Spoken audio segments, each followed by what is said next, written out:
Former Tennessee Gov. Phil Bredesen has been calling potential donors to let them know he plans to join the race to succeed Republican Bob Corker in the U.S. Senate. A prominent supporter confirmed he had spoken to Bredesen, the most recent Democrat to win a statewide race in Tennessee, about the decision Wednesday.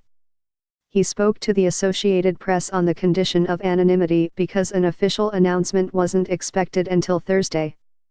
A Bredesen spokesman did not return several messages seeking comment. Bredesen's calls to donors were first reported by the Nashville Post. The Senate campaign of Republican U.S. Rep. Marsha Blackburn wasted little time in attacking Bredesen. Tennessee families want change, and that is not what 74-year-old Democrat politician Phil Bredesen will bring to the United States Senate, said Andrea Bozek, a spokeswoman for Blackburn, 65. Bredesen's views are out of touch with Tennessee values. The other major Republican in the race is former U.S. Rep. Stephen Fincher. Nashville attorney James Mackler had previously announced a Democratic bid and vowed to contest Bredesen for the nomination. Mackler called the race a clear contrast between an Iraq War combat veteran that volunteers to serve his country against a career politician who only serves special interests. Bredesen earned his fortune as a healthcare entrepreneur before serving 2 terms each as Nashville mayor and governor. He had largely withdrawn from politics and public life after leaving the governor's office in early 2011. Democrats were heartened by the news that Bredesen planned to join the race. "He'll make a great candidate, I couldn't be more pleased," said Will Cheek, a longtime Democratic activist. Phil Bredesen is the kind of Democrat that can win in a state like this. He's done it before. I am not sure he's not the front runner at this point.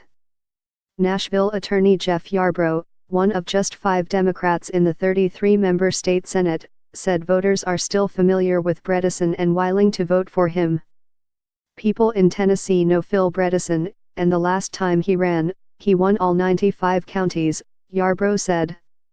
His entry into the race confirms just how big an election year 2018 will be.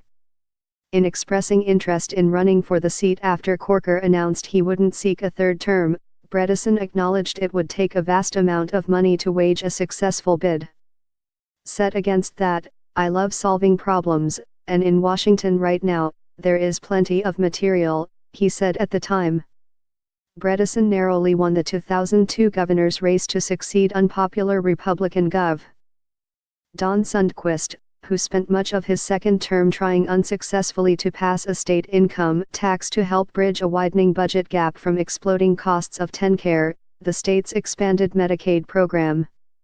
Bredesen found a way to stem spiraling costs at TennCare by cutting 170,000 adults from the program and reducing benefits to thousands more. He won re-election the next year. But those cuts became an issue later, when healthcare advocates made them a rallying cry against Bredesen while he was under consideration to become President Barack Obama's Secretary of Health and Human Services in 2011. That job ended up going to Gov.